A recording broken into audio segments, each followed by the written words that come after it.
சேர்ந்து குடும்பங்கள் இணைந்து திருப்பலி நிறைவேற்றுவோம்.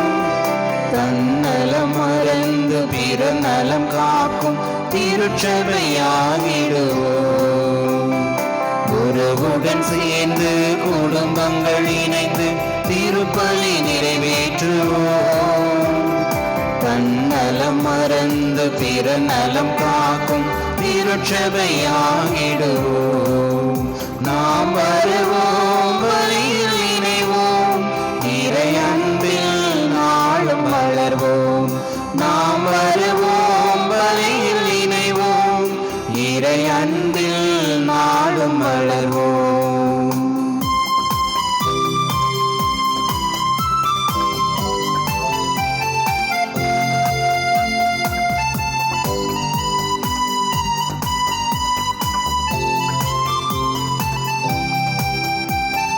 நம்பிக்கையோடு வாழ்ந்திடும் போது மானுடம் உயர்வு பெறும்.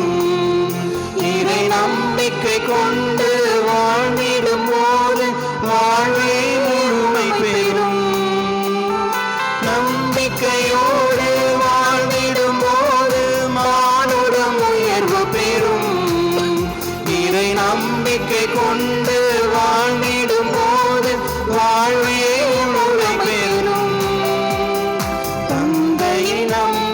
தன்னுயிர் தந்த இயேசுவின் வழியில் நாமும் இணைவோம். நாம் வருவோம், பலியில் இணைவோம், இறை அன்பில் நாளும் வளர்வோம்.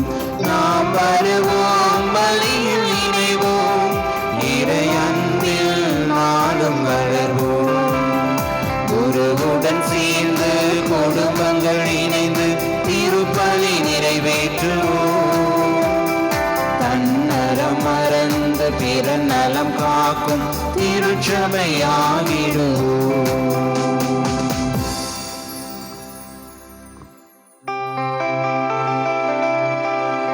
தந்தை மகன் தூயாவியாரின் பெயராலே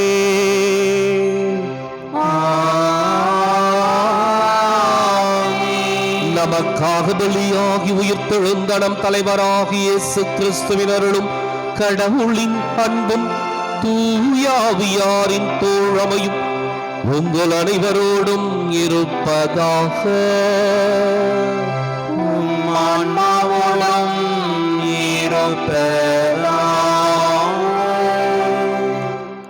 இயேசு கிறிஸ்துவின் அன்பிற்குரிய அருமையான சகோதர சகோதரிகளே, உங்கள் அனைவரையும் இன்றைய 3ஆம் ஞாயிறு கொண்டாட்டத்திற்கு வருகை அன்போடு அழைக்கின்றேன்.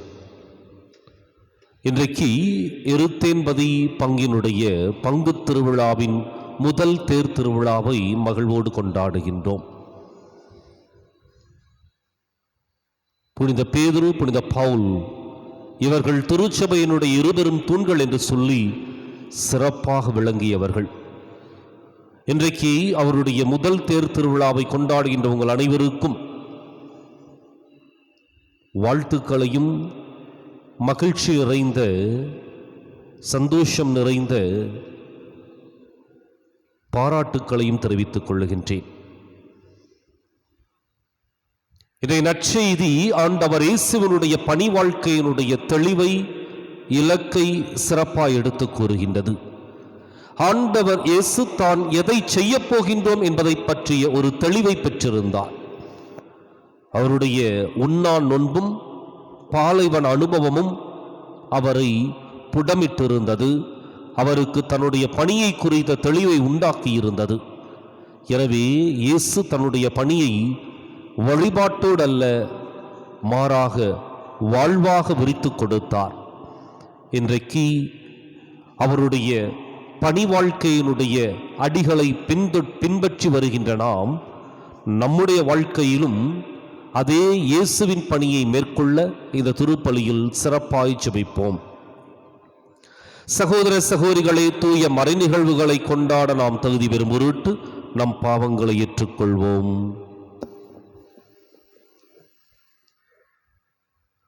எல்லாம் வல்ல இறைவனிடமும் சகோதர சகோதரிகளே உங்களிடமும் நான் பாவியனை ஏற்றுக்கொள்கின்றேன். ஏனெனில் சிந்தனையாலும் சொல்லாலும் செயலாலும் கடமையில் தவறியதாலும் பாவங்கள் பல செய்தேன். என் பாவமே, என் பாவமே, என் பெரும் பாவமே. ஆகையால் இப்போதும் கன்னியான புனித மரியாவையும் வானதூதர் புனிதர் அனைவரையும் சகோதர சகோதரிகளே உங்களையும் நம் இறைவனாகிய ஆண்டவரிடம் எனக்காக வேண்டிக் கொள்ள மன்றாடுகின்றேன். எல்லாம் வல்ல இறைவன் நம் மீது இரக்கம் வைத்து நம் பாவங்களை மன்னித்து நம்மை நிலை வாழ்வுக்கு அழைத்துச் செல்வாராக.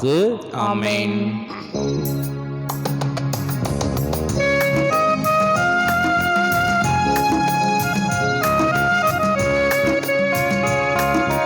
ஆண்டவரே இரக்கமாயிரும்.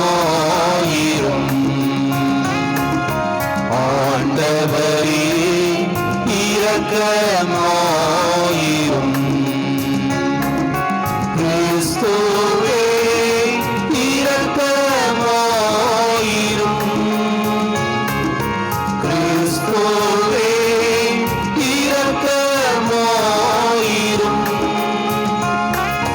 ஆண்டவரே இரக்கமாயிரும். ஆண்டவரே இரக்கமாயிரும்.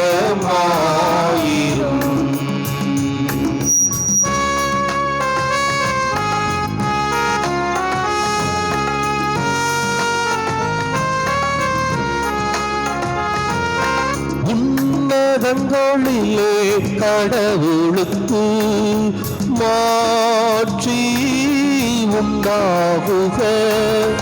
உலகிலே நம் மனதோர்க்கு அமைதியாகுக.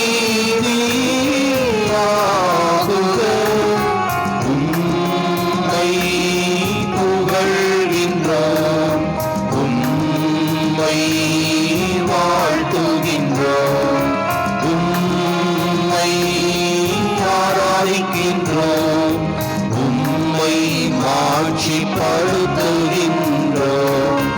உமது மேலான மாட்சியின் பொருட்டு உமக்கு நன்றி கூறுகின்றோம்.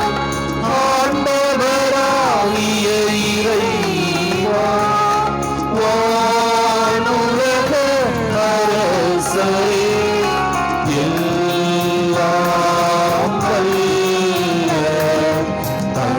தந்தையாகிய இறைவா, ஒரே மகனாய் உதித்த ஆண்டவரே இயேசு கிறிஸ்துவே, ஆண்டவராகிய இறைவா, இறைவனின் செம்மறியே, தந்தையின் திருமகனே, தந்தையின் திருமகனே, உலகின் பாவங்களை போக்குபவரே, எங்கள் மேல் இரக்கமாயிரும். உலகின் பாவங்களை போக்குபவரே, எங்கள் மன்றாட்டை ஏற்றருளும். தந்தையின் வலப்பக்கம் வீற்றிருப்பவரே, எங்கள் மேல் இரக்கமாயிரும்.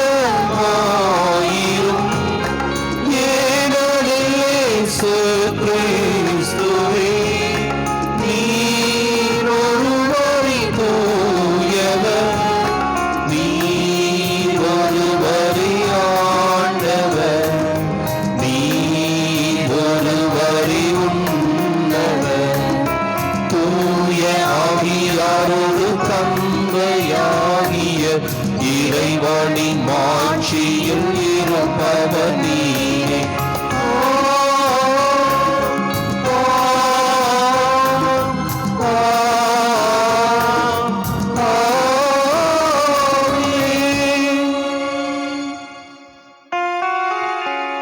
மன்றாடுவோமாக. என்றென்றும் உள்ள எல்லாம் வல்ல இறைவா, எங்கள் செயல்களை உமது திருவுளத்துக்கு ஏற்ப நெறிப்படுத்தியருளும். இவ்வாறும் அன்பு திருமகனின் பெயரால் நாங்கள் மிகுதியான நற்செயல்கள் புரிந்திட தகுதி பெறுவோமாக. உம்மோடு தூயாவியாரின் ஒன்றிப்பில் இறைவனாய் என்றென்றும் வாழ்ந்து ஆட்சி செய்கின்ற எங்கள் ஆண்டவரும் உம் திருமகனுமாகி இயேசு கிறிஸ்து வழியாக உம்மை மன்றாடுகின்றோம்.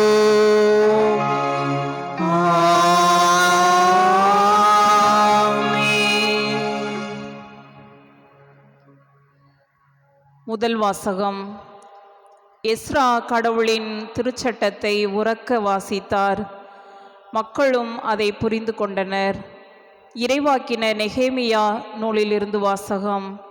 அதிகாரம் 8, இறை வசனங்கள் 2 முதல் 4 மற்றும் 5, 6, 8 முதல் 10 வரை உள்ள வசனங்கள்.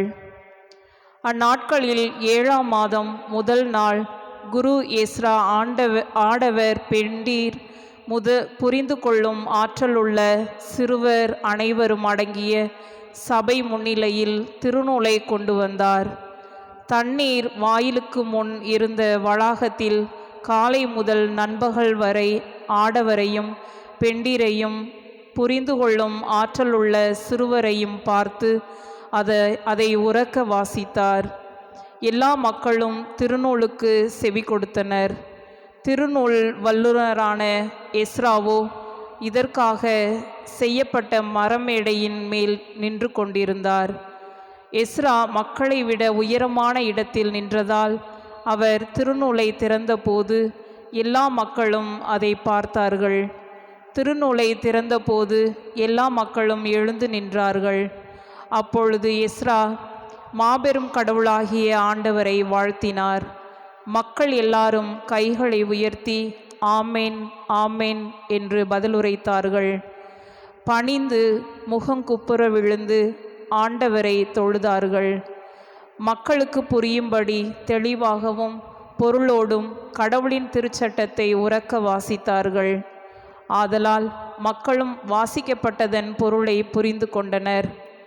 ஆளுநர் நெகேமியாவும் குருவும் திருநூல் வல்லுநருமான எஸ்ராவும் விளக்கம் கூறிய லேவியர்களும் மக்கள் அனைவரையும் நோக்கி, இன்று கடவுளாகிய ஆண்டவரின் புனித நாள், எனவே நீங்கள் அழுது புலம்ப வேண்டாம் என்றனர்.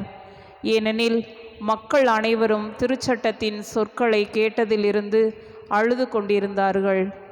அவர் அவர்களை பார்த்து, நீங்கள் போய் கொழுத்தவற்றை உண்டு இனிய திராட்சை ரசத்தை குடியுங்கள். எதுவும் தயார் செய்யாதவருக்கு சிறிது அனுப்பி வையுங்கள். ஏனென்றால் நம் ஆண்டவரின் புனித நாள் இதுவே. எனவே வருந்த வேண்டாம், ஏனெனில் ஆண்டவரின் மகிழ்வே உங்களது வலிமை என்று கூறினார். ஆண்டவர் வழங்கும் அருள்வாக்கு. இறைவனுக்கு நன்றி. இன்றைய திருப்பாடலாக பாட வேண்டியது, ஆண்டவரே உம் வார்த்தைகள் வாழ்வு தரும் ஆவியை கொடுக்கின்றன.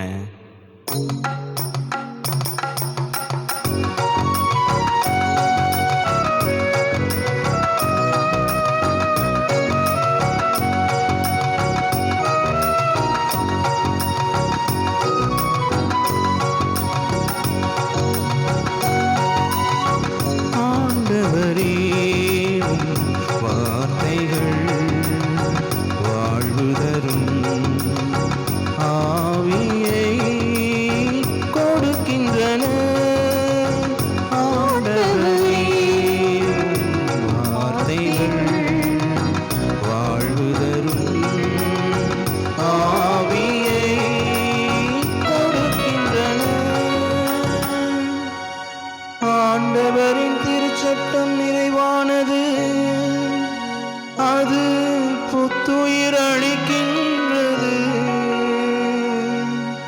ஆண்டவரின் ஒழுங்குமுறை நம்பத்தக்கது, எளியவர்க்கு அது ஞானம். அளிக்கின்றது. ஆண்டவரே, உம் வார்த்தைகள் வாழ்வு தரும் ஆவியை கொடுக்கின்றன. ஆண்டவரே, உம் வார்த்தைகள் வாழ்வு தரும் ஆவியை கொடுக்கின்றன. ஆண்டவரின் நியமங்கள் சரியானவை, அவை இதயத்தை மகிழ்விக்கின்றன. ஆண்டவரின் கட்டளைகள் ஒளிமயமானவை, அவை கண்களை ஒளிர்விக்கின்றன. ஆண்டவரே, உம் வார்த்தைகள் வாழ்வு தரும் ஆவியை கொடுக்கின்றன. ஆண்டவரே, உம் வார்த்தைகள் வாழ்வு தரும் ஆவியை கொடுக்கின்றன. ஆண்டவரை பற்றிய அச்சம் தூயது, அது எந்நாளும் நிலைத்திருக்கும். ஆண்டவரின் நீதி நெறிகள் உண்மையானவை, அவை முற்றிலும் நீதியானவை.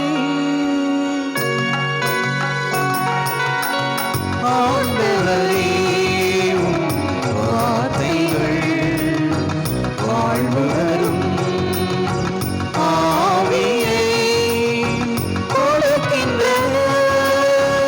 ஆண்டவரே, உம் வார்த்தைகள் வாழ்வு தரும் ஆவியை கொடுக்கின்றன.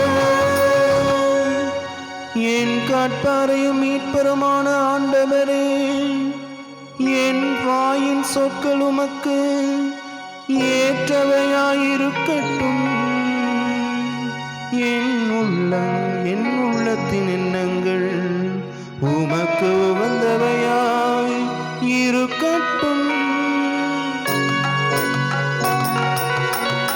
ஆண்டவரே, உம் வார்த்தைகள் வாழ்வு தரும் ஆவியை கொடுக்கின்றன.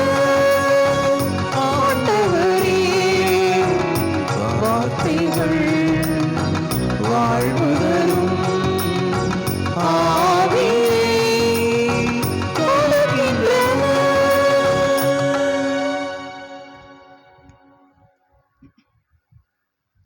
இரண்டாம் வாசகம்.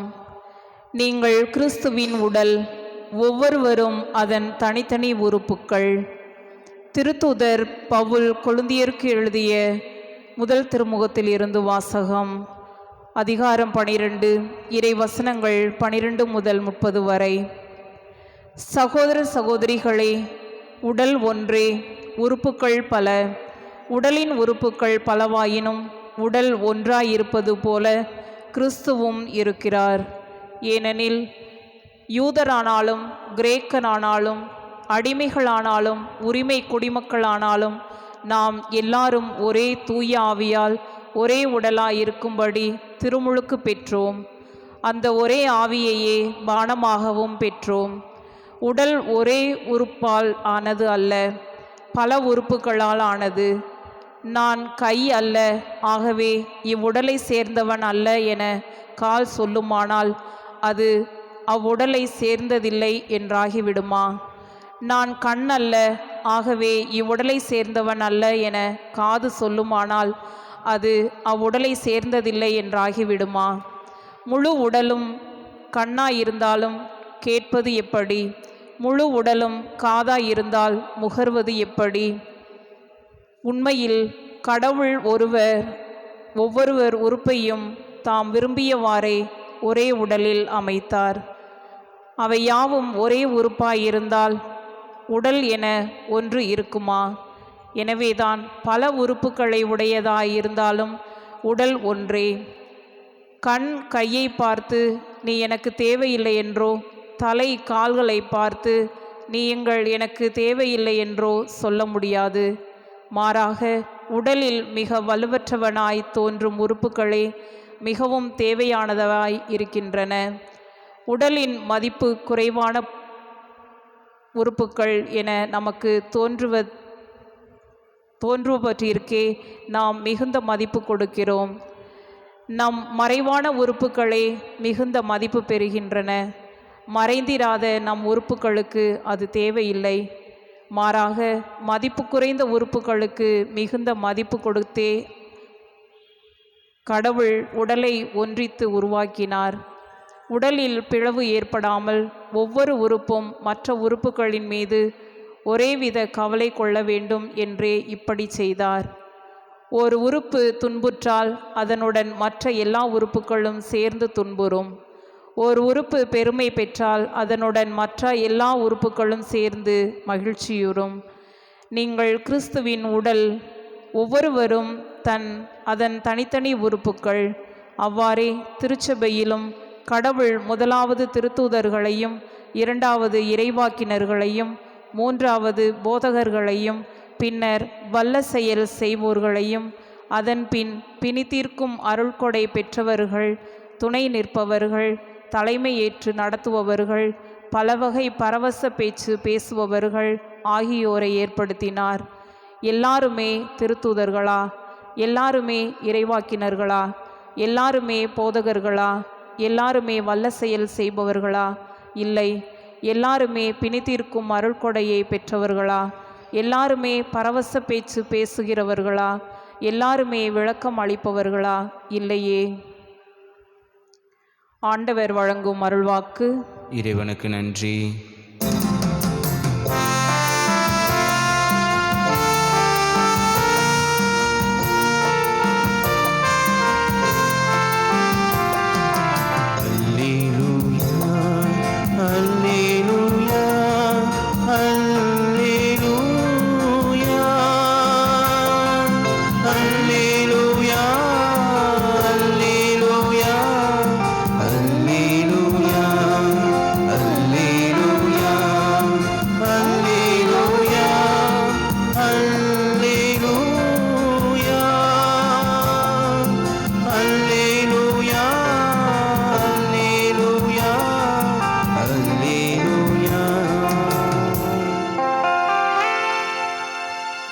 ஏழைகளுக்கு நற்செய்தியை அறிவிக்கவும், சிறைப்பட்டோ விடுதலை அடைவதென அறிவிக்கவும்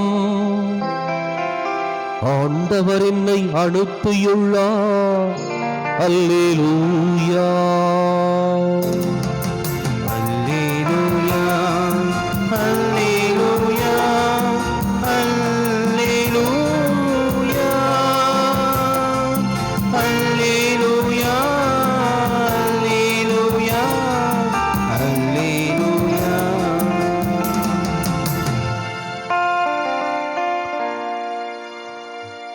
ஆண்டவர் உங்களோடு இருப்பாராக.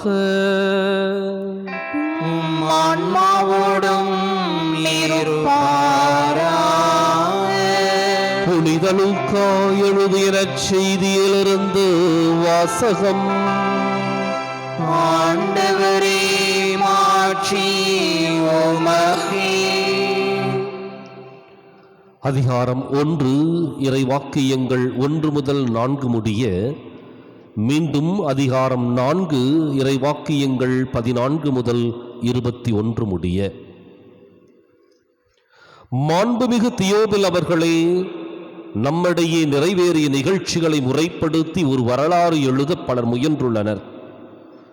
தொடக்க முதல் நேரில் கண்டும் இறைவார்த்தை அறிவித்தும் அந்த ஊழியர் நம்மிடம் ஒப்படைத்துள்ளவாறு எழுத முயன்றனர். அதுபோலவே நானும் எல்லாவற்றையும் தொடக்கத்திலிருந்தே கருத்தாய் ஆய்ந்து நீர் கேட்டறிந்தவை உறுதியானவை என தெரிந்து கொள்ளும் பொருட்டு அவற்றை ஒழுங்குபடுத்தி உமக்கு எழுதுவது நலமெனக் கண்டேன். அலகையினால் சோதிக்கப்பட்ட பின்பு இயேசு தூய ஆவியின் வல்லமை உடையவராய் கலிலேயாவுக்கு திரும்பி போனார். அவரை பற்றிய பேச்சு சுற்றுப்புறமெங்கும் பரவியது. அவர் அவர்களுடைய தொழுகை கூடங்களில் கற்பித்து வந்தார். எல்லாரும் அவரை பற்றி பெருமையாக பேசினர். இயேசு தாம் வளர்ந்த ஊராகிய நாசரேத்துக்கு வந்தார். தமது வழக்கத்தின்படி ஓய்வு நாளில் தொழுகை கூடத்திற்கு சென்று வாசிக்க எழுந்தார். இறைவாக்கினர் எஸ்சாயாவின் சுருளேடு அவரிடம் கொடுக்கப்பட்டது. அவர் அதை பிரித்தபோது கண்ட பகுதியில் இவ்வாறு எழுதியிருந்தது: ஆண்டவருடைய ஆவி என்மேல் உள்ளது, ஏனெனில் அவர் எனக்கு அருள் பொழிவு செய்துள்ளார். ஏழைகளுக்கு நற்செய்தி அறிவிக்கவும், சிறைப்பட்டோர் விடுதலை அடைவர், பார்வையற்றோர் பார்வை பெறுவர் என முழக்கமிடவும், ஒடுக்கப்பட்டோரை விடுதலை செய்து அனுப்பவும், ஆண்டவர் அருள் தரும் ஆண்டினை முழக்கமிட்டு அறிவிக்கவும் அவர் என்னை அனுப்பியுள்ளார். பின்னர் அந்த ஏட்டை சுருட்டி ஏவலரிடம் கொடுத்துவிட்டு அமர்ந்தார். தொழுகை கூடத்தில் இருந்தவர்களின் கண்கள் அனைத்தும் அவரையே உற்று நோக்கியிருந்தன. அப்பொழுது அவர் அவர்களை நோக்கி, நீங்கள் கேட்ட இந்த மறைநூல் வாக்கு இன்று நிறைவேறிற்று என்றார்.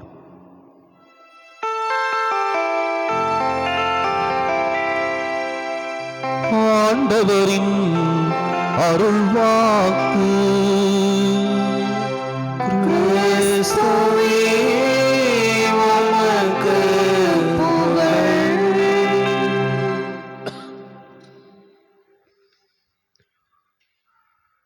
இயேசு கிறிஸ்துவின் அருமையான சகோதர சகோதரிகளே,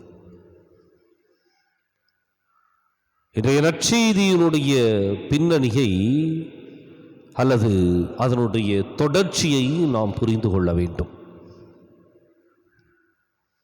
இன்றைய நற்செய்தி லூக்கா நற்செய்தியினுடைய துவக்கம். லூக்கா ஏன் இந்த நற்செய்தி எழுதுகின்றார் என்பதை தெளிவுபடுத்துகின்றார். ஒரு வரலாறு எழுத பலர் முயன்றுள்ளனர். எனவே எதையெல்லாம் இந்த லூக்கா தொடக்கத்திலிருந்து கருத்தாய் கேட்டறிந்தாரோ அதை அடுத்தவர் பெற்றுக்கொள்ள வேண்டும் என்பதற்காக அதை முறைப்படுத்துகின்றார், நெறிப்படுத்துகின்றார்.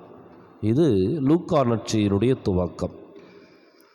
அதே சமயத்தில் இந்த நற்செய்தி இன்றைக்கு ஆண்டவர் இயேசுவினுடைய பணியை குறித்த ஒரு தெளிவை நமக்கு கொடுக்கின்றது. அதனுடைய பின்னணி எங்கிருந்து தொடங்குது அப்படின்னா, இயேசு சோதிக்கப்படுகின்றார் அலகையினால். 40 நாட்கள் ஒரு பாலைவன அனுபவத்தை பெறுகின்றார். அலகையினால் சோதிக்கப்பட்ட அவர் ஒரு தெளிவிற்கு வருகின்றார். தன்னுடைய பணியை குறித்த ஒரு உண்மையான, நேர்மையான, யதார்த்தமான ஒரு முடிவுக்கு வருகின்றார். எதை தான் செய்ய வேண்டும் என்பதை அந்த 40 நாட்கள் அவர் அந்த சோதனைக்கு உட்படுத்தி கொண்டு மிக தெம்போடும் தைரியத்தோடு வெளியே வருகின்றார். வந்த அவர் யோர்தான் நதிக்கரையிலே திருமுழுக்கு பெற்ற பிற்பாடு மீண்டும் அவர் வளர்ந்த ஊராகிய நாசரேத்துக்கு செல்லுகின்றார். மீண்டும் தன்னுடைய பணியை அங்கிருந்து துவங்குகின்றார்.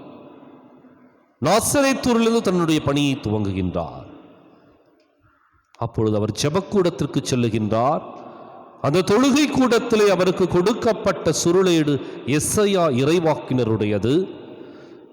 அந்த சுருளேட்டிலே அவர் வாசித்த வார்த்தைகள் இன்றைக்கும் நாம் குருத்துவ திருளைப்பாட்டின் பொழுது, ஆயர் திருளைப்பாட்டின் பொழுது, துறவர் அர்ப்பணத்தின் பொழுது பகிர்ந்து கொள்ளக்கூடிய ஒரு பகுதி இது. வழக்கமாக இந்த லூக்கா 4ஆம் அதிகாரம் 18 முதல் 21 முடிய உள்ள அந்த இறைவார்த்தைகளை பகிர்ந்து கொள்ளுகின்ற பொழுது அது ஒரு குருத்துவம், ஒரு துறவரம், ஒரு அர்ப்பணம் எப்படி இருக்க வேண்டும், எந்த பணியை செய்ய வேண்டும் என்ற ஒரு தெளிவை கொடுப்பதை நாம் கண்கூடாக காண்கின்றோம். இப்போ அந்த அர்ப்பண வாழ்வு இன்றைய நற்செய்தியினுடைய பின்னணியில ஏழைகளுக்கு நற்செய்தி, சிறைப்பட்டோர் விடுதலை அடைவர், பார்வையற்றோர் பார்வை பெறுவர், ஒடுக்கப்பட்டோர் விடுதலை, ஆண்டவர் அருள் தருகின்ற ஆண்டினை முழக்கமிட்டு அறிவிக்க என்று சொல்லி 5 விதமான கூறுகளை உள்ளடக்கிய ஒரு பணியை ஆண்டவர் இயேசு முன்னிறுத்துகின்றார். இது இயேசு புதிதாக சொன்னதல்ல. எசையா இறைவாக்கினர் ஒரு மெசியா எப்படிப்பட்டவராக இருப்பார் என்பதையும், அதே சமயத்தில் அபிஷேகம் செய்யப்பட்ட மெசியாவினுடைய பணி எதுவாக இருக்கும் என்பதையும் தெளிவுபடுத்துகின்றது. இந்த மெசியாவினுடைய பணி மெசியாவோடு முடிந்து போய்விடுவதல்ல, மாறாக குருத்துவத்திலும் துறவரத்திலும் அர்ப்பணத்திலும் பொதுநிலையினுடைய அந்த பொது குருத்துவத்திலும் பங்கேற்கக்கூடிய ஒன்றாக அமைந்திருக்கின்றது. எனவே ஒரு மெசியாவின் பணி ஆலயத்தோடு, எருசலேம் தேவாலயத்தோடு முடிந்து போய்விடவில்லை. மாறாக நாசரேத்தூரில் தொடங்கி இறுதியிலே எருசலேம் வரை மக்களோடு ஒன்றாக கலந்த ஒரு பணியாக அது உருவாக்கப்பட்டிருந்தது. எனவேதான் மெசியா என்பவர் தன்னை சமூகத்திலிருந்து பிரித்தெடுத்துக் கொள்ளவில்லை, தன்னை சமூகத்தோடு ஐக்கியப்படுத்திக் கொண்டு அந்த சமூகத்தை தூய்மைப்படுத்துகின்றார், அந்த சமூகத்தை மீண்டும் நிறைவாக்குகின்றார். குறை கண்ட இடத்துல நிறைவு, நிறைவு கண்ட இடத்துல மீண்டும் ஆண்டவருடைய அருள் பெற்ற இறையாட்சி. இதுதான் மெசியாவினுடைய பணி. அப்ப மெசியா தன்னுடைய ஒவ்வொரு பணியிலும் இந்த ஒரு பின்னணியிலே செயல்பட வேண்டும். அதை இயேசு தெளிவாக உணர்ந்திருந்தார். இது பணியினுடைய துவக்கம். இது இயேசு அந்த பணியிலே, நற்செய்தி அறிவிப்பு பணியிலே துவங்குகின்ற பொழுது அந்த துவக்கமே இந்த இலக்கோடு துவங்குகின்றார். அப்ப இயேசுவினுடைய அந்த அர்ப்பணம், இயேசுவினுடைய அந்த நற்செய்தி பணி, இயேசுவினுடைய அந்த இறையாட்சி பணி, இவை அனைத்தும் இவற்றிலே உள்ளடக்கம். அப்ப இயேசுவிற்கு வேற மாற்று சிந்தனை இல்லை. அப்ப இன்றைக்கு ஒரு குருத்துவம், ஒரு துறவரம், ஒரு அர்ப்பணம் அல்லது ஒரு பொதுநிலையினுடைய பங்கேற்பு அப்படின்னம்னா அதான் இது. ஏழைகளுக்கு நற்செய்தி, சிறைப்பட்டோருக்கு விடுதலை, பார்வையற்றோருக்கு பார்வை, ஒடுக்கப்பட்டோருக்கு விடுதலை, ஆண்டவர் அருள் தருகின்ற ஆண்டினை முழக்கமிட்டு அறிவிக்க. இன்றைக்கு நம்முடைய வாழ்க்கையை கொஞ்சம் ஆழமாக சிந்தித்து பார்ப்போம். இயேசுவினுடைய பணிதான் இன்றைக்கு நாம் செய்ய வேண்டிய ஒரு பணி. அதை விட்டு நமக்கென்று சில வழிமுறைகளை பின்பற்றுவதல்ல. இயேசு எந்த வழிமுறைகளை பின்பற்றி சென்றாரோ அதே வழிமுறையில் அந்த நற்செய்தியை அறிவிக்க நாம் கடமைப்பட்டு இருக்கின்றோம். எனக்கு வருத்தத்தையும் வலிகளையும் ஏற்படுத்துகின்ற ஒரு செயல்களை எல்லாம் ஓரம் கட்டி ஒதுக்கி வைத்துவிட்டு, எனக்கு சுகம் தருகின்ற, புகழையும் பெருமையும் சேர்க்கின்ற பணிகளை நான் செய்ய வேண்டும் என்று சொல்லி முற்படுகின்ற பொழுது அது இயேசுவின் பணி அல்ல, நற்செய்தி பணி அல்ல, நம்முடைய சுயநல பணியாக மாறிவிடுகின்றது.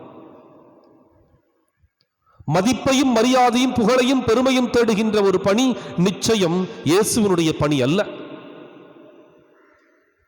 அல்லது என்னை தற்காத்துக் கொள்வதற்காக என்னை சுற்றி சில காரியங்களை நான் மேற்கொண்டு விட்டு என்னையே நான் அப்படிப்பட்ட ஒரு பாதுகாப்பு வளையத்திற்குள் உட்படுத்திக் கொள்வதல்ல இயேசுவின் பணி. அதனாலதான் இயேசு ரொம்ப தெளிவா சொல்றார், ஏழைகளுக்கு நற்செய்தி அறிவிக்கின்ற பொழுது சவால்கள் இருக்கும். ஆலயத்திலிருந்து முழக்கமிடுவது மாத்திரம் நற்செய்தி அல்ல. பிரசங்க மேடையில் நின்று நீதியை பற்றியும் அல்லது போராட்டத்தை பற்றியும் உண்மையை பற்றியும் சொல்வதல்ல நற்செய்தி பணி. நீதியும் உண்மையும் நம்முடைய அன்றாட வாழ்க்கையிலே ஒரு போராட்டமாக மாறுகின்ற பட்சத்தில் அங்கேயும் இயேசுவினுடைய நற்செய்தி பணி உண்டு என்பதை நாம் தெளிவுபடுத்த வேண்டும். சிறைப்பட்டோர் விடுதலை அடைவர். எங்கிருந்து பேசுறது? ஆலயத்திலிருந்து முழக்கமிடுவதும் அது மாத்திரமல்ல, மாறாக சிறைப்பட்ட ஒவ்வொரு உள்ளத்தையும் நாம் எப்படிப்பட்ட சிறையில் இருக்கின்றார்களோ அதிலிருந்து வெளியே கொண்டு வருவதற்கு எடுக்கப்படுகின்ற போராட்டம் அதைவிட மிக முக்கியம். எப்படிப்பட்ட பார்வை நமக்கு இருக்கின்றது என்பது முக்கியம். ஏனென்றால் பார்வையற்றோர் என்பதை ஆண்டவர் இயேசு உடலிலே பார்வையற்ற மனிதர்களை மாத்திரம் குறிப்பிடவில்லை, மாறாக தங்களுடைய சிந்தனையிலும் எண்ணத்திலும் பார்வையற்றவர்களாக விழிப்புணர்வு பெறாத மனிதர்களையும் குறிப்பிட்டு சொல்லுகின்றார். ஒடுக்கப்பட்டோர், இன்றைக்கு ஒடுக்கப்பட்டோருக்காக குரல் கொடுக்க முன்வருகின்ற நல்ல உள்ளங்கள் எத்தனை ஒடுக்கப்பட்ட மனிதர்களோடு வேதனை அனுபவித்தவர்களை அந்த நிலையிலிருந்து, அந்த விளிம்பு நிலையிலிருந்து மீட்டு வந்திருக்கின்றோம் அப்படிங்கிறது மிகப்பெரிய ஒரு கேள்விக்குறி. இன்றைக்கு நாம் வெறுமனே சடங்குகளோடு நிறைவு பெறுகின்ற ஒரு திருச்சபையை இயேசு ஒருபோதும் எதிர்பார்க்கவில்லை. அது வெற்று வழிபாட்டு கொண்டாட்டம். ஒவ்வொரு வழிபாடும் வாழ்க்கையிலே வெளிப்பட வேண்டும். வாழ்க்கையிலே வெளிப்படாத எந்த வழிபாடும் பொருளற்றதும் அர்த்தமற்றதுமாக மாறிவிடுகின்றது. அது ஒரு சடங்கு திருச்சபையாக, சம்பிரதாய திருச்சபையாக அல்லது ஒரு வழிபாட்டு திருச்சபையாக மாறிவிடுகின்றது. மாறாக திருச்சபை வழிபாட்டோடு ஒருபோதும் தன்னை நிலைநிறுத்திக் கொள்வதில்லை. எனவேதான் அருட்தந்தை ஸ்டான் சுவாமி மிகச்சிறந்த ஒரு முன் உதாரணம். வழிபாட்டிலே அவர் கொண்டாடியதை வாழ்க்கையிலே வெளிப்படுத்தினார்.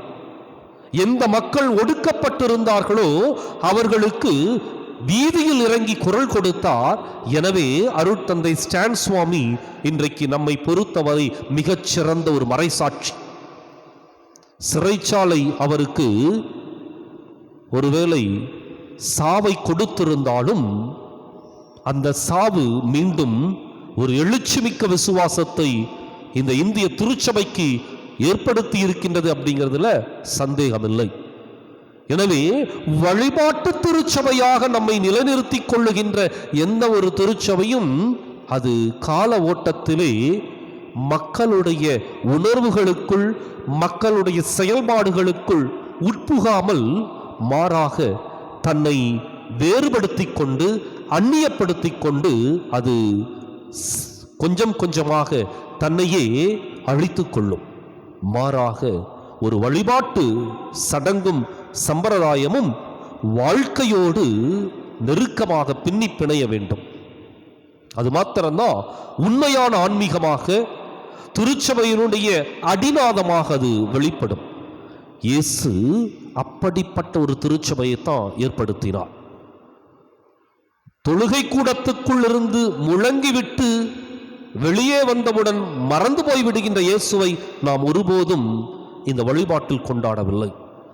தொழுகை கூடத்தில் எதை சொன்னாரோ, எதை அவர் அந்த சுருளேட்டிலிருந்து வாசித்தாரோ அதை வாழ்க்கைக்கு கொண்டு வந்தார். எனவேதான் பரிசேயர்களையும் சதுசேயர்களையும் எதிர்க்கின்ற பொழுதும் அவருக்குள் தைரியம் இருந்தது. உண்மையை உறக்கச் சொல்லுகின்ற பொழுது ஏரோதுவுக்கு முன்பாகவும் பிலாத்துவுக்கு முன்பாகவும் அவர் நேர்மையோடு செயல்பட்டார். வீதியிலே மக்களோடு, பாவிகளோடு, வரிதண்டுபவர்களோடு தன்னை ஐக்கியப்படுத்திக் கொண்டார். ஒருபோதும் சமூகத்திலிருந்து தன்னை பிரித்துக் கொள்ளவில்லை. மாறாக அந்த சமூகத்திலே தன்னை ஐக்கியப்படுத்திக் கொண்டு சக்கேயுவின் வீட்டிற்கு செல்லுகின்றார். இன்றைக்கு நாம் சிந்தித்து பார்ப்போம், நம்முடைய திரு அவை எதோடு தன்னை நிலைநிறுத்திக் கொள்ளுகின்றது, அல்லது நம்முடைய தல திருச்சபை எப்படிப்பட்ட காரியங்களை மாத்திரம் பேசிவிட்டு அல்லது வழிபாட்டிலை கொண்டாடிவிட்டு எந்தெந்த காரியங்களை செய்திருக்கின்றது, செய்ய மறந்திருக்கின்றது. இன்றைக்கு நாம் நம்மையே அலசி பார்க்க அல்லது ஆய்வு செய்து பார்க்க கடமைப்பட்டிருக்கின்றோம். இயேசு சுருளேட்டை எடுத்து வாசிக்கின்ற பொழுது அவருக்குள் ஒரு தெளிவு, ஒரு இலக்கு, ஒரு நோக்கு இருந்தது.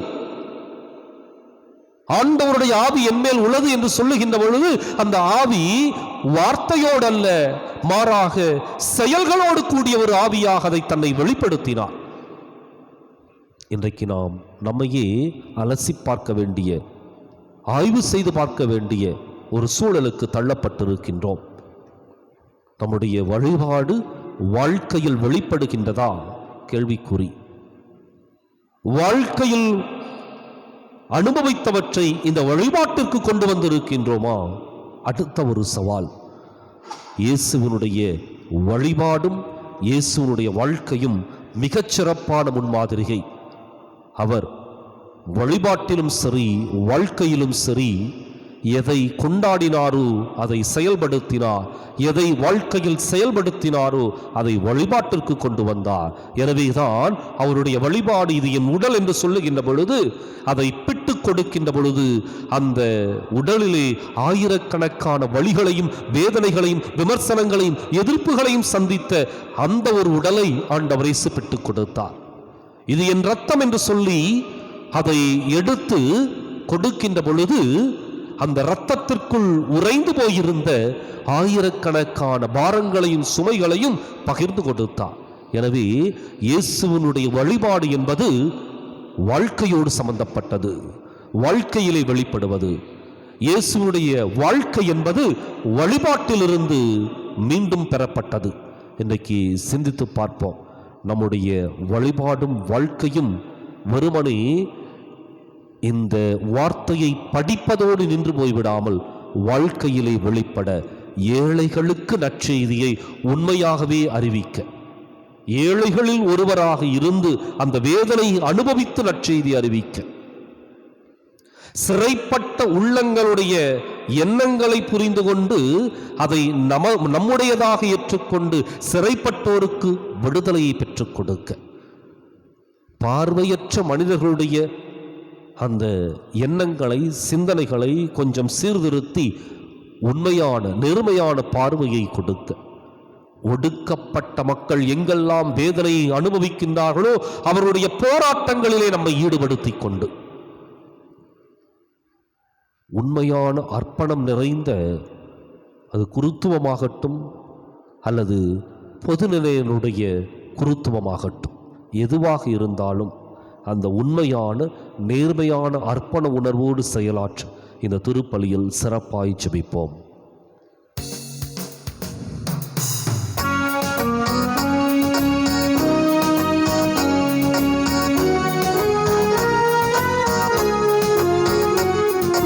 விண்ணையும் மண்ணையும் படைத்தவராம் கடவுள் ஒருவர் இருக்கின்றார்.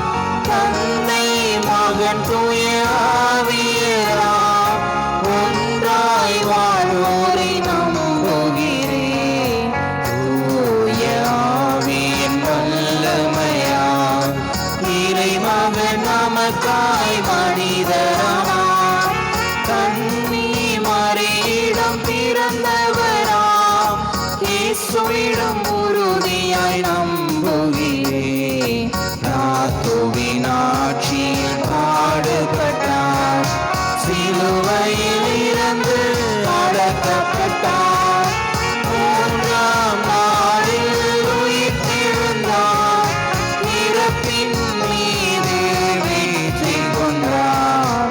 விண்ணகம் வாழும் தந்தையிடம் அரியணை கொண்டு இருக்கின்றார். உலகம் முடியும் காலத்திலே நடுவரை திரும்பவும் வந்திடுவார். தூய ஆவியாரை நம்புகிறேன், ஆரினில் அவர் துணை வேண்டுகிறேன். பாவ மன்னிப்பில் தூய்மை பெற்று பரிகார வாழ்வில் நிலைத்திடுவேன். திரு அவை உரைப்பதை நம்புகிறேன், புனிதர்கள் உறவை நம்புகிறேன்.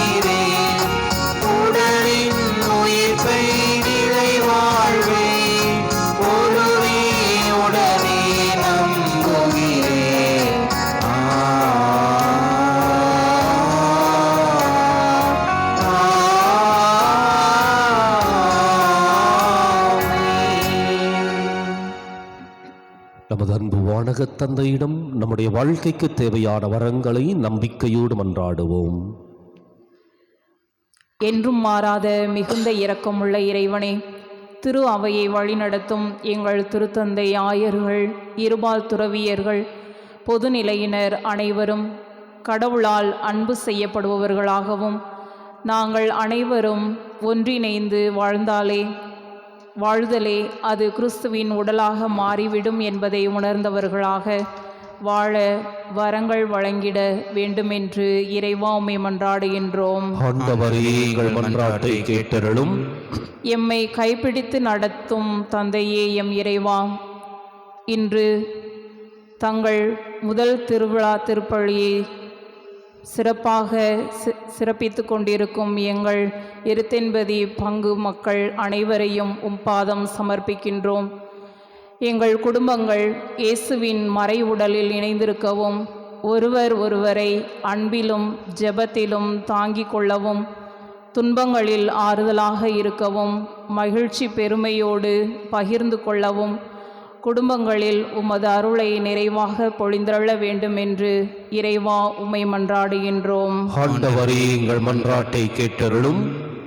உம் வருங்காலம் வளமானதாயிருக்கும், உம் நம்பிக்கை வீண் போகாது என்று உறுதியளித்த எம் இறைவா, எங்கள் நாட்டு தலைவர்களின் சகிப்புத்தன்மை மென்மேலும் வளர்ந்திடவும், மக்களின் நலத்திட்டங்கள் அனைத்து தரப்பும் மக்களையும் குறிப்பாக வாழ்வாதாரங்கள் இழந்து தவிக்கும் ஏழை எளிய மக்களுக்கு சென்று அடையவும், அனைவரும் நலமுடன் வாழவும் வேண்டுமென்று இறைவா உம்மை மன்றாடுகின்றோம். ஆண்டவரே, எங்கள் மன்றாட்டை கேட்டருளும்.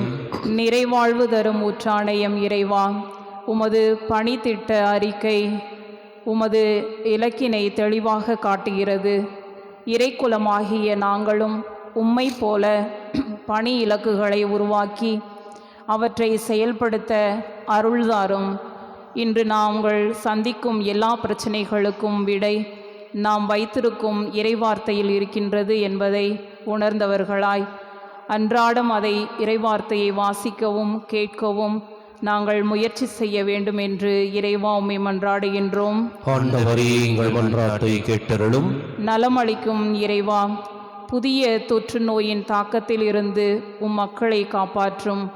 குழப்பமான இந்த நேரத்தில் மருத்துவர்களுக்கு உமது ஞானத்தையும் கொடுத்து அவர்கள் மக்களுக்கு சரியான சிகிச்சை அளிக்கவும், மருந்துகளினால் ஏற்படும் பக்க விளைவுகளிலிருந்து காத்திடவும் வேண்டுமென்று இறைவா உம்மை மன்றாடுகின்றோம். ஆண்டவரே, எங்கள் மன்றாட்டை கேட்டருளும். எங்கள் அன்பு தந்தை இறைவா, நம்பிக்கையோடு உம்முடைய பாதத்தில் எங்களுடைய தேவைகளை சமர்ப்பிக்கின்றோம். அதே சமயத்தில் நன்றி கூறுகின்றோம். நாங்கள் தொடர்ந்து கடந்த 14 வருடங்களாக ஜெபித்து கொண்டு வந்த வலது வாய்க்கால் திட்டத்தை நீரே நிறைவேற்றி கொடுத்திருப்பதற்காக நன்றி கூறுகின்றோம். அதனுடைய பணிகள் சிறப்பாக துவங்கப்பட்டிருக்கின்ற வேளையில் ஆண்டவரே, உம்முடைய அருளும் ஆசிரும் எங்களோடு நிறைவாய் தங்கி இந்த பணிகளை எங்களுக்காக விரைந்து முடித்து கொடுப்பீராக. இன்னும் எங்களுடைய தேவைகள் அனைத்தையும் நீர் ஏறெடுத்து கேட்டு அருள் புரிய வேண்டும் என்று எங்கள் ஆண்டவராகிய கிறிஸ்து வழியாக மன்றாடுகின்றோம். ஆமென்.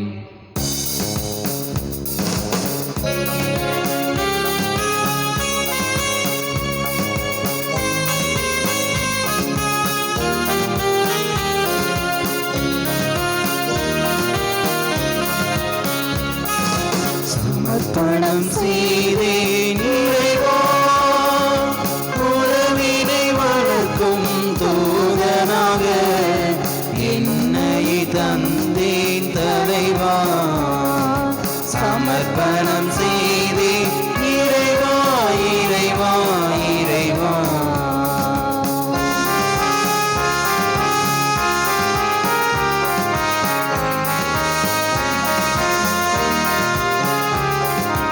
ஒளியினை தேடும் நெறிகளுக்கு நம்பிக்கை ஒளியை கொணர்ந்திட சமர்ப்பணம், சமர்ப்பணம், சமர்ப்பணம்.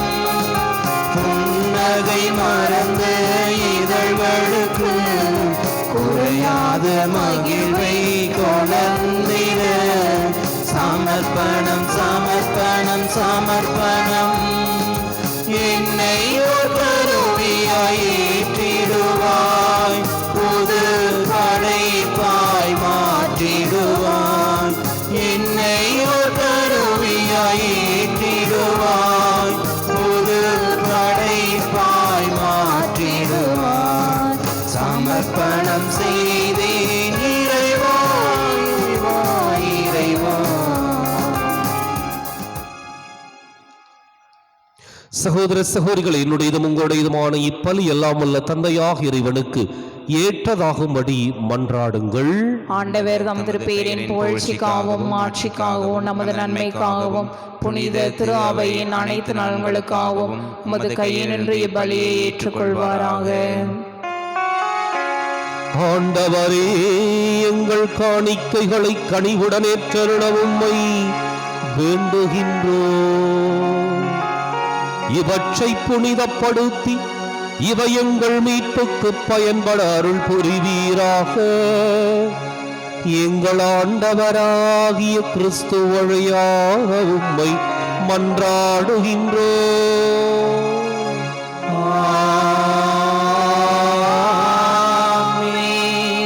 ஆண்டவர் உங்களோடு இருப்பாராக.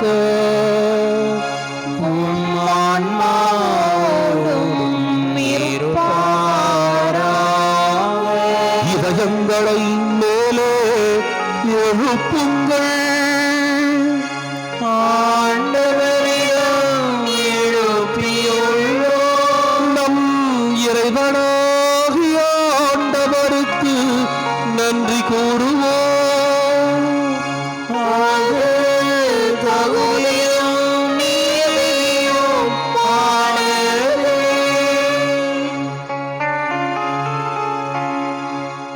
ஆண்டவரே, தூயவரான தந்தையே, என்றும் உள்ள எல்லாம் வல்ல இறைவா, எங்கள் ஆண்டவராகிய கிறிஸ்து வழியாக எந்நாளும் எவ்விடத்திலும் நாங்கள் உமக்கு நன்றி செலுத்துவது மெய்யாகவே தகுதியும் நீதியும் ஆகும். எங்கள் கடமையும் மீட்புக்கு உரிய செயலுமாகும்.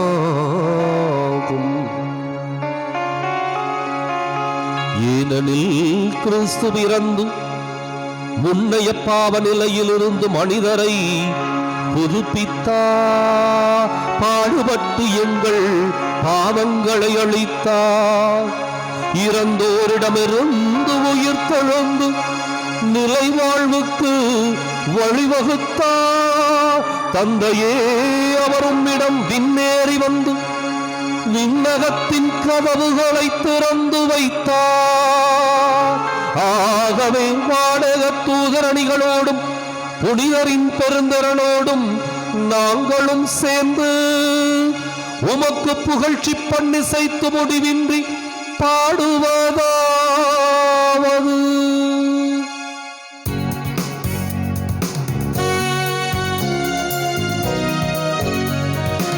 தூயவர் தூயவர் தூயவர் வான்படைகளின் கடவுளாம் ஆண்டவர்.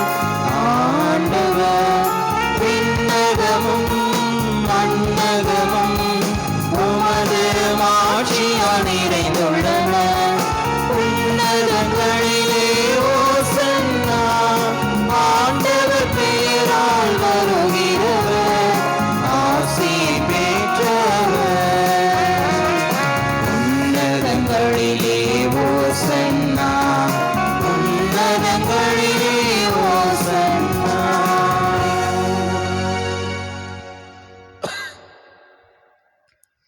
தாயும் தந்தையுமான இறைவா, நிமையாகவே தூயவர், தூய்மை அனைத்துக்கும் ஊற்று. ஆகவே உம்முடைய ஆவியை பொழிந்து இக்காணிக்கைகளை தூய்மைப்படுத்தமை வேண்டுகின்றோம். இவ்வாறு எங்கள் ஆண்டவர் இயேசு கிறிஸ்துவின் உடலும் இரத்தமுமாக எங்களுக்கு இவை மாறுவனவாக. அவர் பாடுபட உளம் கனிந்து தம்மை கையளித்த போது அப்பத்தை எடுத்து நன்றி செலுத்தி அதை பிட்டு தம் சீடர்களுக்கு அளித்து கூறியதாவது: அனைவரும் இதிலிருந்து பெற்று உண்ணுங்கள், ஏனெனில் இது உங்களுக்காக கையளிக்கப்படும் என் உடல்.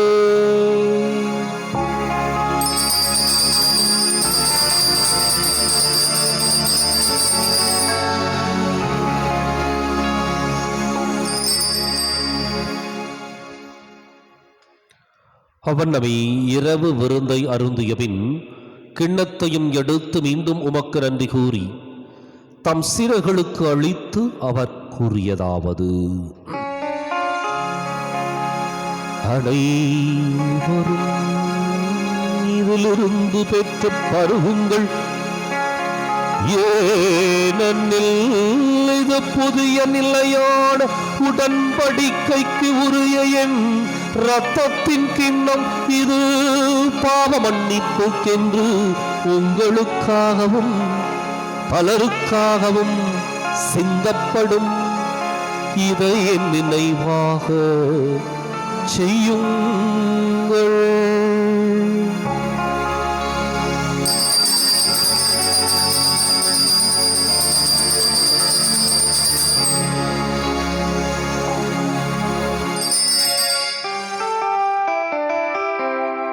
நம்பிக்கையின் மறை பொருள். ஆண்டவரே, நீர் வருமளவும் உமது இறப்பினை அறிக்கையிடுகின்றோம், உமது உயிர்ப்பினையும் எடுத்துரைக்கின்றோம்.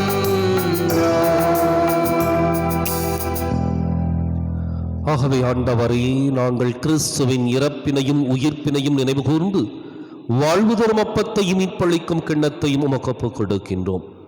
உம் திருமுன் நின்று உமக்கு ஊழியம் புரிய தகுந்தவர்களை நீங்கள் ஏற்றுக்கொண்டீர். எனவே உமக்கு நன்றி செலுத்துகின்றோம். மேலும் கிறிஸ்துவின் உடலிலும் இரத்தத்திலும் பங்கு கொள்ளும் எங்களை தூய ஆவியார் ஒன்று சேர்க்க வேண்டுமென உம்மை தாழ்மையுடன் மன்றாடுகின்றோம். ஆண்டவரே, உலகெங்கும் பரவியிருக்கும் அது திரு அவையை நினைவு கூர்ந்திருளும். எங்கள் தலைமை தந்தை பிரான்சிஸ், எங்கள் மறைமாவட்ட தலைமை தந்தை பீட்டர் அபீர், எல்லா திருநிலையினராகிய அனைவரோடும் உமது திரு அவை அன்பில் நிறைவு பெறச் செய்திருளும். மேலும் உயிர்த்தெழும் எதிர்நோக்குடன் துயில் கொள்ளும் எங்கள் சகோதரர் சகோதரிகளையும் இறந்தோர் அனைவரையும், குறிப்பாக தொற்று நோயிலே இறந்த சகோதர சகோதரின் ஆன்மாக்களையும் விடுதலைக்காக விதைக்கப்பட்டிருக்கின்ற நம்முடைய ஈழத்தமிழ் உறவுகளையும் இரக்கத்துடன் நினைவு கூர்ந்துமது திருமுக ஒளியினுளேற்றலும். எங்கள் அனைவர் மீதும் இரக்கமாயிரும். கடவுளின் கன்னித்தாயான புனித மரியா, அவருடைய கணவரான புனித யோசேப்பு, புனித திருத்தூதர்கள், இவ்வுலகிலுமுக்கு உகந்தவராயிருந்தோர் ஆகிய புனிதர் அனைவருடனும் நாங்கள் நிலைவாழ்வில் பங்கு கொள்ளும் தகுதி பெற்று உம் திருமகன் இயேசு கிறிஸ்து வழியாக உம்மை புகழ்ந்தேத்தும் வரமருள உம்மை மன்றாடுகின்றோம்.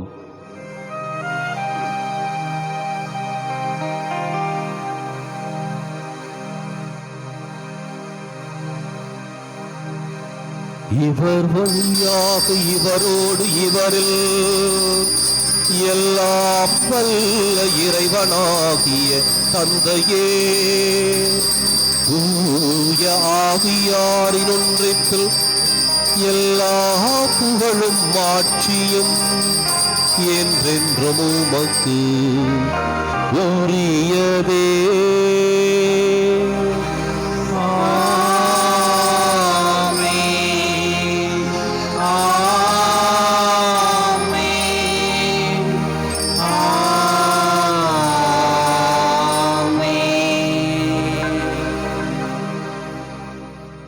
மீட்பரின் கட்டளையால் கற்பிக்கப்பட்டு இறை படிப்பினையால் பயிற்சி பெற்ற நாம் துணிந்து பாடுவோம்.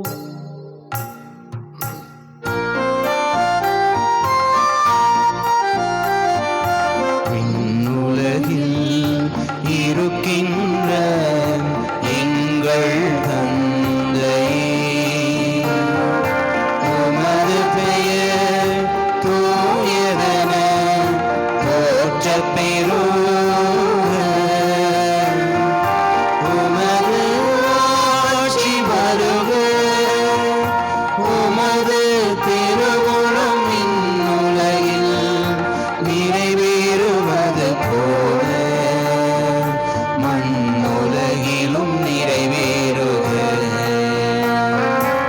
எங்கள் அன்றாட உணவை இன்று எங்களுக்கு தாரும். எங்களுக்கு எதிராக குற்றம் செய்வோரை நாங்கள் மன்னிப்பது போல எங்கள் குற்றங்களை மன்னியும். எங்களை சோதனைக்கு உட்படுத்தாதேயும். தீமையிலிருந்து எங்களை விடுவித்தருளும். ஆண்டவரை தீமை அனைத்திலிருந்தும் எங்களை விடுவித்து எங்கள் வாழ்நாளில் அமைதியை கனிவுடன் அருள உம்மை மன்றாடுகின்றோம். உமது இரக்கத்தின் உதவியால் நாங்கள் பாவத்திலிருந்து எப்போதும் விடுதலை பெற்று யாதொரு கலக்கமுமின்றி நலமாயிருப்போமாக. நாங்கள் எதிர்நோக்கி இருக்கும் பேரின்பத்துக்காகவும் இம்மீட்பராகிய இயேசு கிறிஸ்துவின் வருகைக்காகவும் காத்திருக்கின்றோம். ஏனெனில் ஆட்சியும் வல்லமையும் மாட்சியும் என்றென்றும் உமதே. ஆண்டவர் இயேசு கிறிஸ்துவை அமைதியை உங்களுக்கு விட்டுச் செல்கின்றேன், என் அமைதியையே உங்களுக்கு அளிக்கின்றேன் என்றும் திருத்தூதர்களுக்கு மொழிந்தீரே. எங்கள் பாவங்களை பாராமல் உமது திரு அவை நம்பிக்கையை கண்ணோக்கி உமது திருவுளத்துக்கு ஏற்பதற்கு அமைதியையும் ஒற்றுமையும் அளித்தருள்வீராக. என்றென்றும் வாழ்ந்து ஆட்சி செய்கின்றவர் நீரே. ஆமென். ஆண்டவருடைய அமைதி உங்களோடு என்றும் இருப்பதாக. உம் ஆன்மாவோடும் இருப்பதாக. ஒருவருக்கொருவர் அமைதியை பகிர்ந்து மகிழ்வோம்.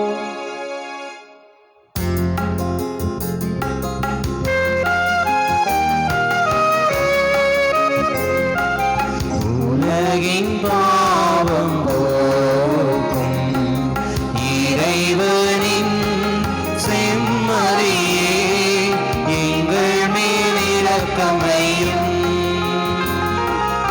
உலகின் பாவம் போக்கும் இறைவனின் செம்மறியே எங்கள் மேல் இரக்கமையும்.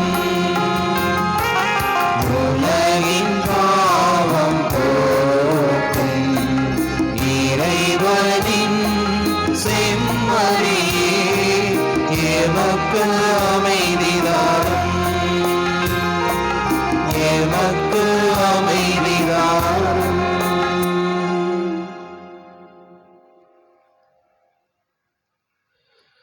இதோ இறைவனின் செம்மறி, இது உலகின் பாவங்களை போக்குபவர். வழிபாட்டோடு இணைந்த வாழ்க்கை திருச்சபையை சிறப்பாய் வழிநடத்துகின்ற தெய்வம் இவரே. இந்த செம்மறியின் விருந்துக்கு அழைக்கப் பெற்றோர் பேறு பெற்றோர். ஆண்டவரே, நீர் என் இல்லத்தில் எழுந்தருளி வர நான் தகுதியற்றவள். ஒரு வார்த்தை மட்டும் சொல்லியெல்லாம் எனது ஆன்மா நலமடையும்.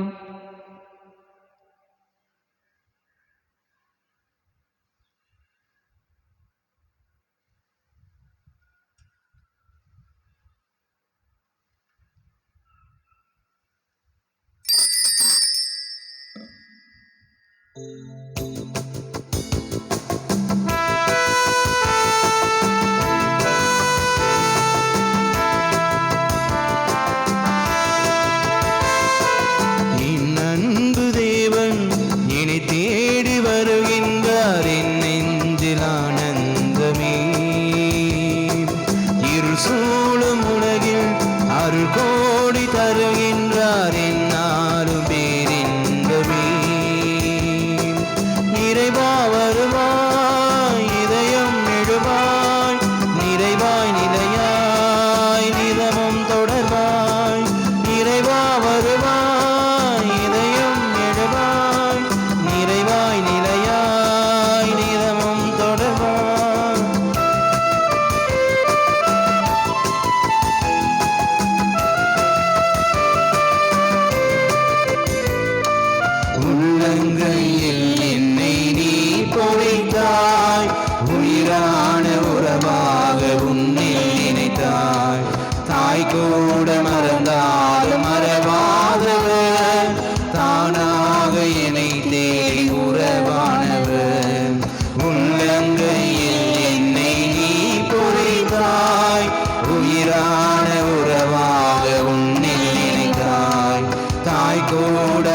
இருந்தாலும் மறவாதவர், தானாக என்னை தேடி உறவானவர்.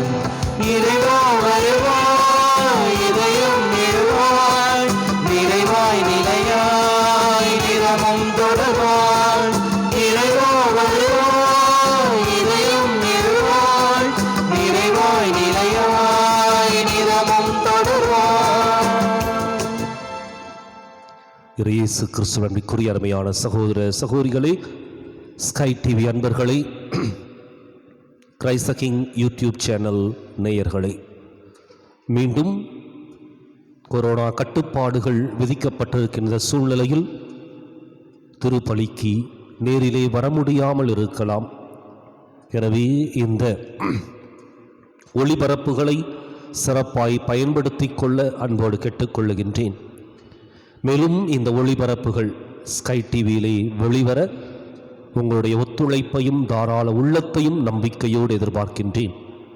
காரணம், ஒவ்வொரு ஒளிபரப்பிற்கும் மிகுந்த பொருட்செலவு ஏற்படுகின்றது. எனவே உங்களுடைய தாராள உள்ளத்தோடு நன்கொடைகளை கொடுத்து அதை ஆதரிக்கும்படியாக உங்களை அன்போடு கேட்டுக்கொள்கின்றேன். நீங்கள் கொடுக்கின்ற ஒவ்வொரு சிறு தொகையும் இந்த ஒளிபரப்பு வெளிவருவதன் வழியாக பல உள்ளங்களுக்கு கிறிஸ்துவின் நற்செய்தி சென்று சேர ஏதுவாக சிறப்பாக வழிகாட்டுதலாக அமைந்திருக்கும். எனவே உங்களுடைய தாராள நன்கொடைகளை கொடுத்து உதவும்படி அன்போடு கேட்டுக்கொள்கின்றேன். என்னுடைய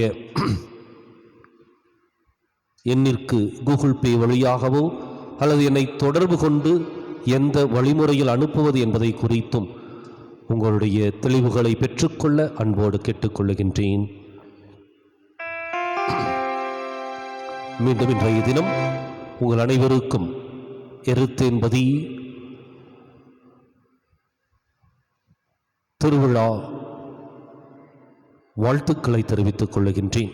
புனித ராயப்பர் சின்னப்பர் இவருடைய திருவிழா சிறப்பாக நடைபெறக்கூடிய ஒரு சூழல். ஆனால் கொரோனா கட்டுப்பாடு கருதி அது கொஞ்சம் ஆன்லைன் வழியாக ஒளிபரப்பாகி கொண்டிருக்கின்ற வேளையில் இதனை கண்ணுறுகின்ற அத்தனை பேருக்கும் புனிதருடைய திருவிழாவினுடைய முதல் திருவிழாவினுடைய வாழ்த்துக்களை மீண்டும் தெரிவித்துக் கொள்ளுகின்றேன்.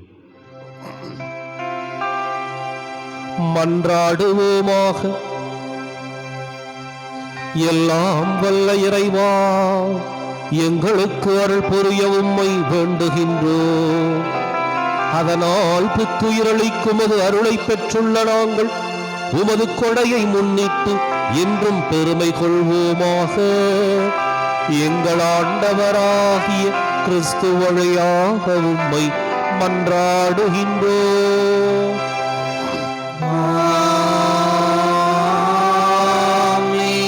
ஆண்டவர் உங்களோடு இருப்பாராக.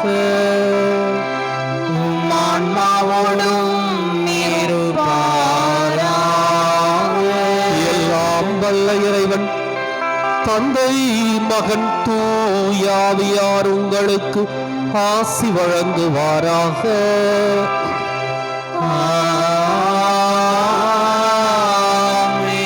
கிறிஸ்துவின் அன்பிலும் அருளிலும் வாழ சென்று வாருங்கள். திருப்பலி நிறைவேறிற்று. இறைவனுக்கு நன்றி.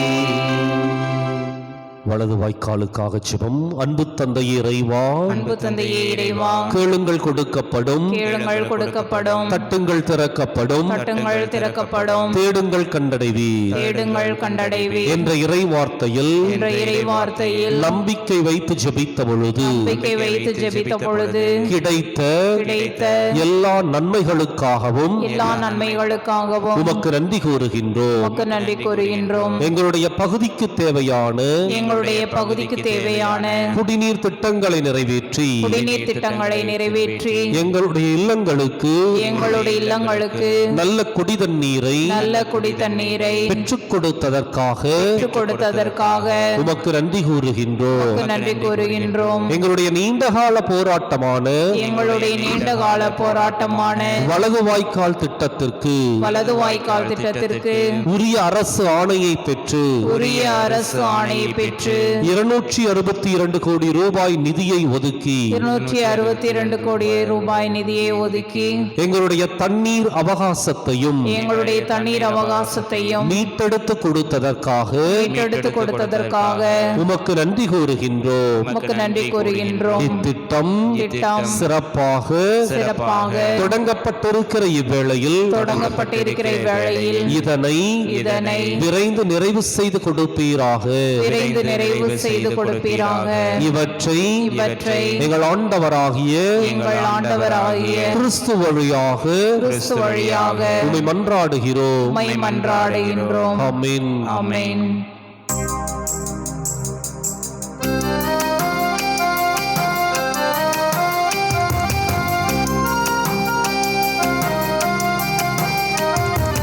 மனசெல்லாம் மெல்ல மெல்ல மறியே உன் பேரை சொல். அகமே அகமே அருள் நிறையுகமா. பூக்கும் நந்தவனம் போல் எந்தன் மனம் தினம் அருளால் அருளாலமாவும் அருளால். கைத்தாளம் போடுவோம், மகிழ்ந்து கூடுவோம், எக்காலம் மோதுவோம், புகழ்ந்து பாடுவோம், ஜெபமாலை சூட்டி மங்களங்கள் கூறுவோம். மனசெல்லாம் மெல்ல மெல்ல மறியே உன் பேரை சொல். அகமே அகமே அருள் நிறையுகமா.